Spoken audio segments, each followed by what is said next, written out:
Kumusta mga kabasketball? Super Chris TV. Pag-usapan pa rin po natin Team Gilas Pilipinas. Kabasketball, confident itong si Coach Tim Cone na kaya natin talunin itong New Zealand sa pagkakataong ito. At malaki umano yung tiwala niya sa kanyang mga players na kaya nila itong magawa. Lalo pa nga na gagawin ito dito sa atin sa Mall of Asia Arena. Hindi pa kasi natin tinatalo itong New Zealand All Blacks, no, mga kabasketball. Ilang laro na yung nagdaan, so 4 na game. Balikan po natin yan isa-isa mga kabasketball, yung mga nakarang laban ng Gilas dito sa New Zealand. Una nung FIBA Olympic Qualifying Tournament, July 6, 2016. Score dyan is 89-80. Sunod ng FIBA World Cup 2023 Asian Qualifiers, Feb 27, 2022, 88-63. Sunod yung FIBA World Cup 2023 Asian Qualifier, 106-60, at yung most recent nung 2022 nung FIBA Asia Cup sa Indonesia, 92-75.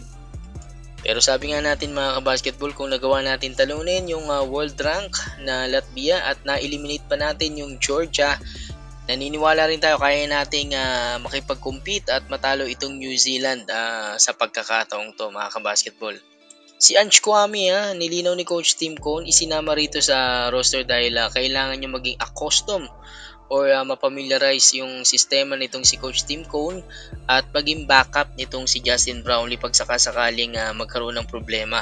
Pero nilinaw ni Coach Tim Cone na si Justin Brownlee pa rin yung maglalaro versus New Zealand at Hong Kong. Kung papansinin natin mga kabasketball, halos same rosters lang ito nung lumaban doon sa may Riga, Latvia. Mag-iiba lang ito pag sakasakali na makakasama pa o makakahabol itong si AJ Edu. Depende yan sa magiging assessment sa kanya ng Gilas, ng medical team. Pero hopefully ako mga kabasketball, umaasa pa rin ako na magmilagro itong si AJ Edu at makalaro pa rin kasi malaking bagay talaga siya dito sa Gilas.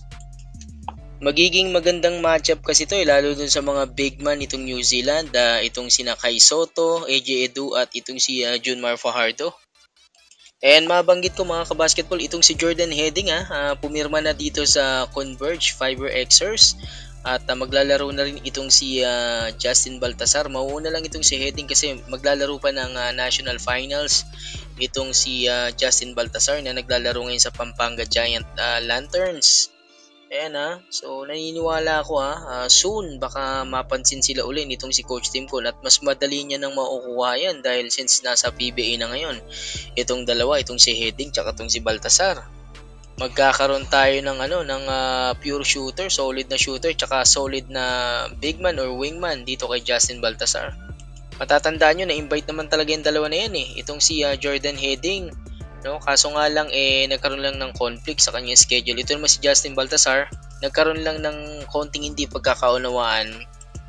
Pero dapat talaga yan si Justin Baltasar, nasa Gilas yan, nakasama siya dapat nung nakaraan. Pero looking forward tayo dahil nagkakaedad na rin naman itong mga player natin dito sa Gilas. At masa tayo na dadating yung time na magkakaroon ng mas maraming batang player itong ating Team Gilas, makakasama nitong sina Kai Sotto, itong sina Carl Tamayo at Kevin Giambao.